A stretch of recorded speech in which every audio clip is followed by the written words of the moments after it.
ซักถอยหลังเลยปูนไหวเนาะแต่เก้าเราคิดว่าสิเอาน้องเมฆข้างในเนาะโอ้คากเนาะแผ่นเจ้าเนาะสาวอ่อนเผาตะโอ้ย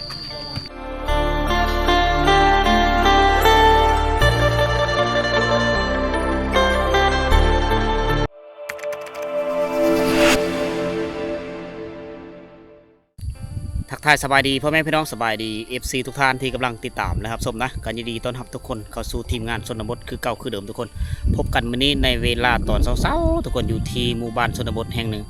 วันนี้ก็มาตามติดวิถีชีวิตของบรรดาพี่น้องโซนเผาตะโอ้ยอยู่ที่ไห้ทุกคนอ่ะวันนี้เขาจะเอาแห้งกันมาซักเข้าไห้ละวันนี้นะคือกันกับวิดีโอก่อนๆแหละแต่ว่าวันนี้เขากำลังสิเดินทางกลับเมื่อเฮาเทศบาลเมืองนองก็เลยมาเจอ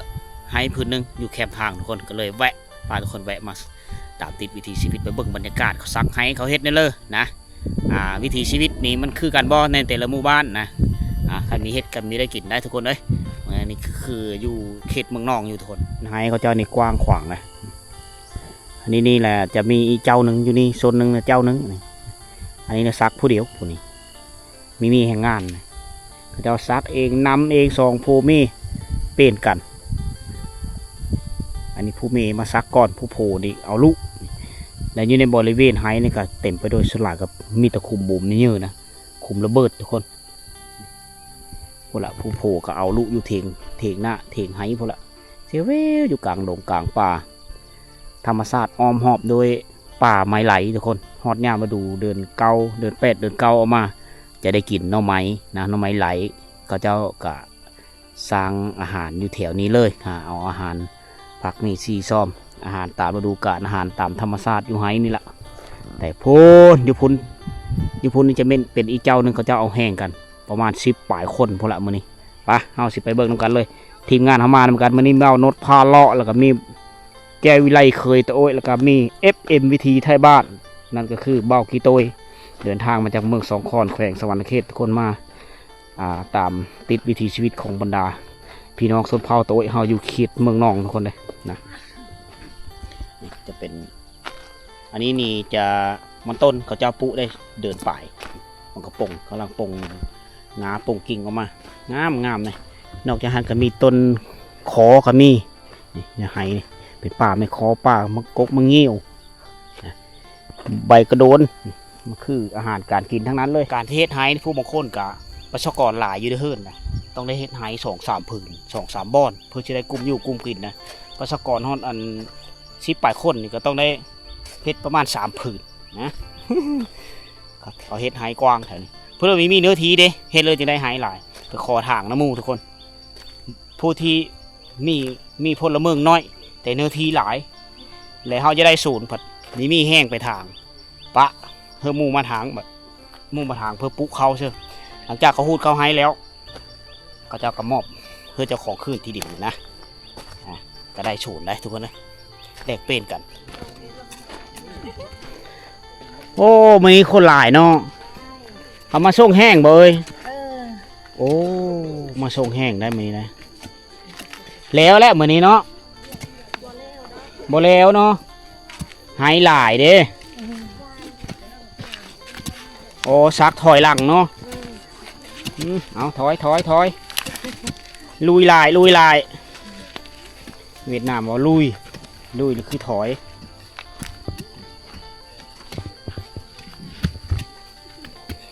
มีง่ายแล้วก็มีเนี้ยในการเฮ็ดไห้ซักแล้วเวลาเขาปงมันก็ต้องเทเสียหญ้าบาดนี่หลายขั้นตอนนะหูดนี้แล้วหูดเราต้องเอามือฟัดมือขึงตะใส่แดดมือเลยมีแดดย่างเสื้อไฟกระหยังเพื่อกระหยังมันเลยเขาเจ้าจะไม่ได้ใช้ไม้ซักลุงคือท้องถิ่นต่างๆซักถอยหลังเลยปูนไหวเนาะจับพี่ได้ใหญ่พี่ได้เจ้าของศูนย์เลยไว้เพื่อนหาบกระบุงกระตาโป้งเล่งมาเสานี่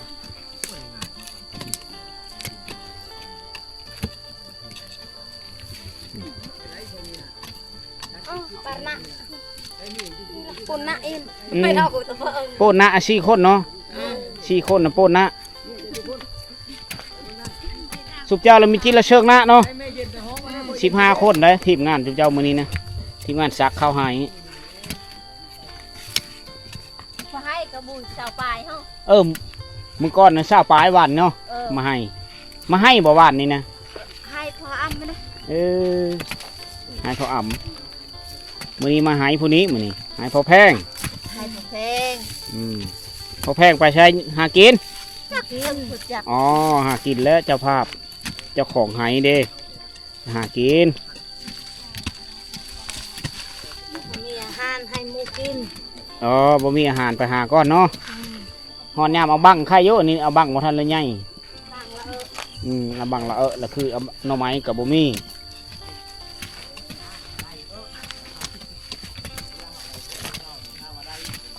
ได้หลายบ่อะไรแม่นได้หลายเลยนะครับว่านี่แม่น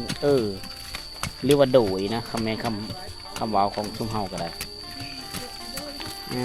แล้วแม่นโดยแหละเฮ็ด โอ้เม็ดข้าวนี่เขาเจ้าคอยป้อนนะอย่ามันเห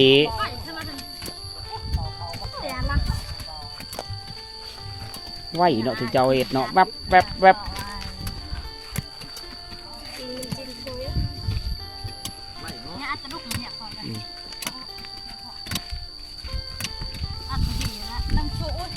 มันก็โมนเขาเจ้าก็ล่มกันตามภาษาพื้นบ้านนะเขาเจ้าก็แอ่นกันแล้วเฮามีฮู้จักภาษาเขาเจ้า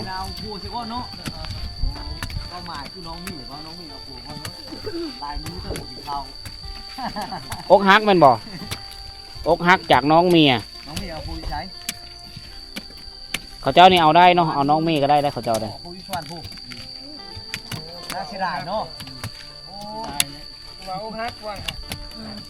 อกฮักมักน้องเมีย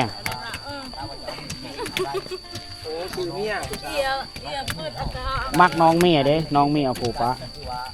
เขาเจ้าเอาได้เอาแล้วก็เอาน้องพร้อมว้ายเขาพิษกันเขาอ่ะกับน้องอยู่ร่วมกันหรือบ่พิษกัน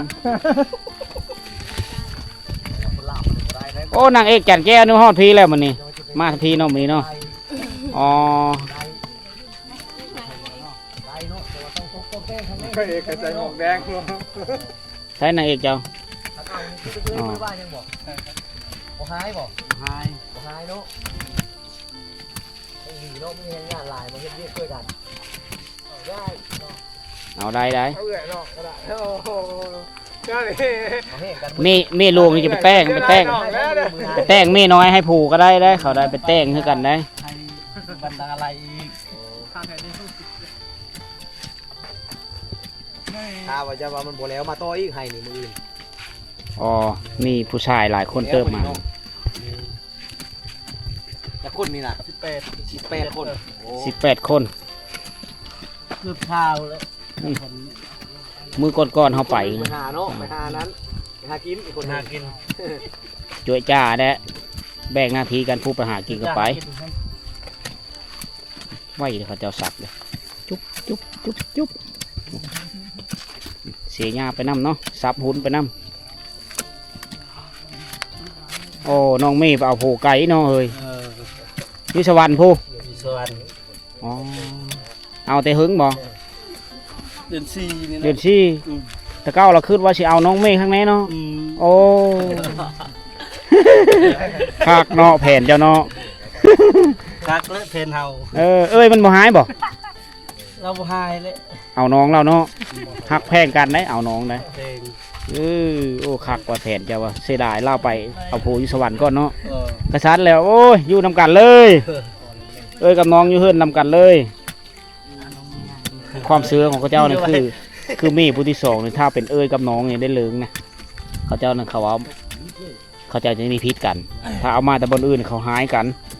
เขามีหักแพงกันประสันได้อันนี้คือความเสือของเขาเจ้าแต่ก็เป็นความจริงนั่นแหละเราเทิงเราบ่หายเห็นเราลุ่มบ่ได้เขาตีกันรู้แล้วบ่ท่านในเอาซ้ำพิษของประเภทนี้แถวเฮาประเภทนี้แถวเฮาบ่มี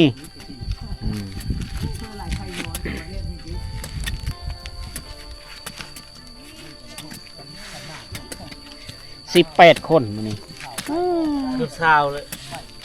ยังสองคนผู้หนึ่งไปแล้ว ป้า ไป โพด หากิน อ๋อ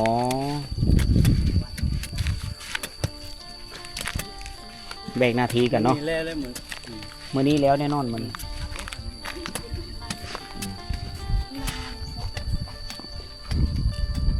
ผู้ชายผู้หญิงมาเฮ็ดซอยกันมื้อนี้สามัคคีกันดีได้มื้อนี้นะ ปุ๊บเดี๋ยวเนาะ แถวนี้เขาเจ้าเอิ้นซื้อลูกต่างซื้อพอเลยพอพันธุ์อ๋อคนได้สมาชิกหลายมื้อนี้ แล้วเลยมื้อนี้เนาะ เอ้ยเราไอ้เลว บ่แล้วบ่ มาเลววะ ลองเบิ่งเอาเฮาเอาแล้วได้อนี่ผูกอย่างโซนนี่ได้ขาพี่ได้ไปพุ่นน่ะแม่นหมดบริเวณนี่บ่ทันได้ซักแล้วนี่บ่ทันซักเข้าเสื้อแถวนี้แต่ว่าแห่งงานหลายมื้อนี้18คนน่าจะแล้วบ่แล้วก็ยังน้อยหนึงไป ทันวาหยาคือเลวไงดอก อ๋อได้เพิ่นมาสู้กันกินมื้อนี้ ได้ ใกล้ ได้ไก่เนาะอ๋อเอาไก่มาสู้เดียวกินอืมมาส่งแห้งกัน ในช่วงที่หมูซักเขาให้เขาก็ไปเอาแห้งหมูบางเธอก็ลูกไปเอาแห้งแล้วก็คือ10 คนก็ไป10 มื้อมื้อต่อไปเขาเจ้าจะไปเอาแห้งคนอื่นไปเรื่อยๆแล้วเมื่อเลินเฮาซักแล้วเนาะเขาเจ้าก็มาส่งแห้งเฮานะก็เฮ็ดเธอการเฮ็ดเวนี่การเฮ็ดไห้นี่มันก็ขั้นตามฤดูกาลเพราะว่าอีกถ้าฝนมีตกอีกประมาณ4-5 มื้อในดินมันก็จะแข็งไงแล้วมันก็น่านป่งหน่อออกมาอันนี้ดินยังซุ่มอยู่เข้าก็ป่งไว้ท่านตามเหตุการณ์นะท่านตามฤดูกาล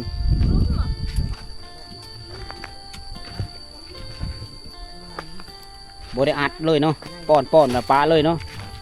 อ๋อ น้ำวืดไปร้านนี้ บ่ได้อัดได้เวลาฝนตกมามันสิอัดเองเขาอะ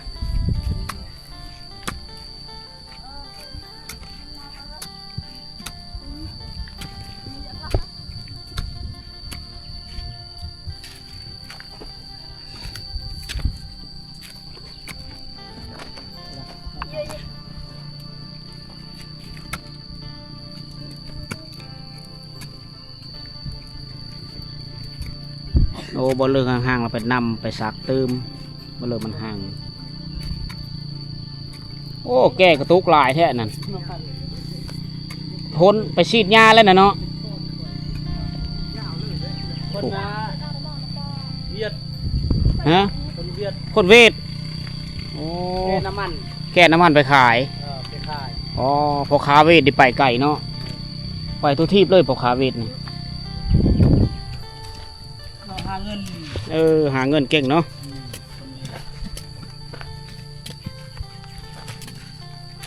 คนเวียดนามพอค้าเวียดนามมาขายแต่แนวส่งซื้อมาขายน้ำมันไปทุกมุมทุกแจ่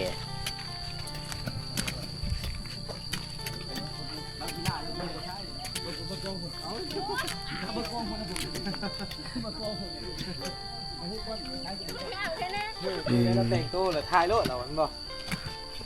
Can you เฮิร์นแต่งCan you เฮิร์นแต่งตัวงามเลยเข้ารถแมันบ่บ่อายเนาะ เป็นธรรมศาสตร์ ยังอายอยู่แต่มีปลาเลอ ลายเด้ โอ้ ยามธรรม นางเอกจันแก้วบ่ได้ขี้ร้ายแหละ เกี่ยวมากี่ดอก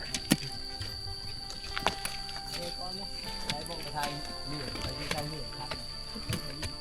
คักมาก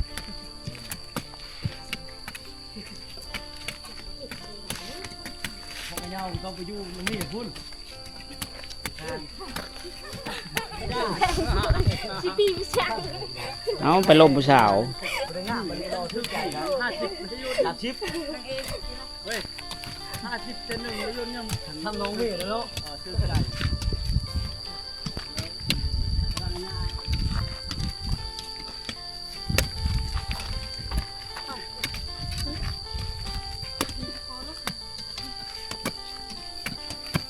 อยู่แถวเมืองโอ้ยเดี๋ยวเขาทักไปนี่บอกทักไปนี่บอกว่าทักลุงแต่ก่อนตามแขน จะตอบหมดทำแบบนี้เลย แขนสารวัตร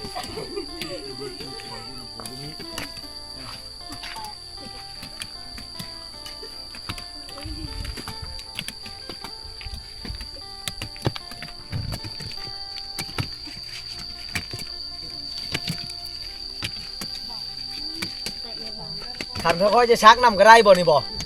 ได้ ได้บ่ ได้ ขึ้นว่าพิษ บ่ได้คลำชักโลดนา คะแนนดูเนาะ บ่อยู่บ้านอาลาเนี่ยบ่ได้ได้แต่เก่าได้ไปชักนี่โอ้คนในหื่นเขาว่าบ่ได้ โอ้น้องคนนี้ซื้อยังน้องคนนี้ฮะหมอกซิมหวังนี่ฮะ อ้อน นั่งอ้อน คืออ้อน ว้าวสาวอ่อนสาวพอตะโวยได้แน่ เฮาซื้อแข็งแค่เราซื้ออ้อนเฮาซื้อแข็ง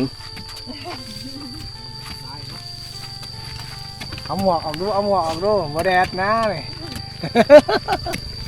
เล็ดล้านละ ฮะ บ่จะเปิดแล้ววะบ่จะเปิดโมกซบโมกหัดผมไว้นะเพิ่นว่า เปิดเอาเอง จานยุ่งกับ น้อง ยันนุ่งกันรักษาผิวแล้วเด้ น้อง สาวตะโอ้ยสาวอ่อนเผาตะโอ้ย ได้บ่นี่ทั้งนี้บ่อยู่นี่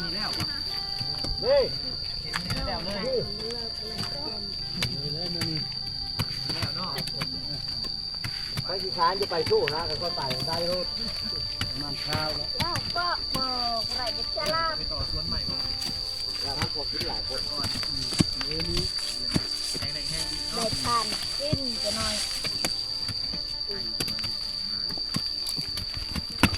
มื้ออื่นนี่ไปซักให้ไผหึเปาะใช่หน้าปะเนอะ ใช่ได้ อยู่นี่เนาะอ๋อ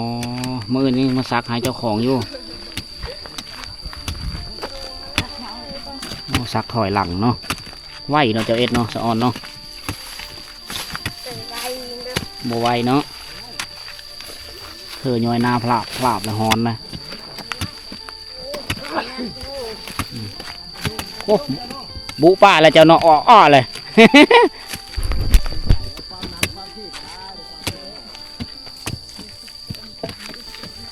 ดี๋ยวเจ็บกับน้องนะร้านเจ็บเก่ง อันนี้คือการซักไฮการเฮ็ดไฮของชาวลาวในชนบทโดยเฉพาะคือเขตผู้ดอยของเมืองนองทุกคนอันนี้ได้เพื่อจะได้กินข้าวเราต้องได้ลงมือเฮ็ดทางป่านี่ก็เป็นเนื้อที่ของตัวเองนะเฮาไปทางน้ำมูเฮาต้องขอน้ำมูนะอันนี้คือการเฮ็ดไฮ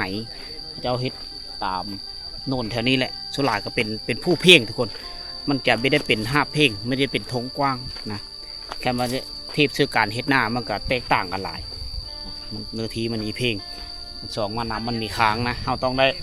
เฮ็ดไห้ซื่อๆแหละปุ๊บมันต้นไปน้ำผ่านทุกคนมาเบิ่งหับชมเบิ่งบรรยากาศอยู่ที่ไห้ทุกคนเลยเข้าไปแถวหมู่บ้านต่างๆในช่วงนี้นี่บรรยากาศอยู่หมู่บ้านมันจะเงียบเหงาในช่วงตอนสวยๆนะ9 โมง 10 โมงมันจะมีบรรยากาศมีกิจกรรมเขาเฮ็ดอยู่เฮ็ดกินตามข้าวตักน้ำเลี้ยงงูเลี้ยงควายในช่วงเสาร์ๆกับตอนแรงๆนะจะได้พบพอกับชาวบ้านเขาจะได้ศึกษาวิถีชีวิตนำเขาแต่ว่าช่วงสวยเขาต้องได้มาที่ไหพี่ได้มันจังได้เหตุการณ์ในโลกชีวิตของเขาหาอยู่หากินได้เลยเขาใช้ชีวิตได้เลยมีความลำบากก็เลยนะเขาเห็นจากซี่แหละเยอะทุกคนได้เบิ่งนำกันนะเอาสำหรับวิดีโอนี้ก็ขอโจ้ไว้ชำนี้ก่อนอยู่ที่พื้นไฮพื้นนี่ก่อนทุกคนเลยวันนี้ก็สิได้เดินทางไปพูดแหละไปหมู่บ้านต่อไปเลยได้ชิออกไปบ้านปอบ้านไปเลยสิเดินทางมุ่งหน้าเข้าสู่เทศบาลเมืองนองทุกคนเลยมีเป้าจุดประสงค์สิเมืองนอนพักผ่อนทุกคนเอาสำหรับวิดีโอนี้ก็ขอโจ้ชำนี้ก่อนขอบมกขอบเจอทุกคนที่ได้เข้ามาติดตามรับชมไปก่อนบ๊ายบาย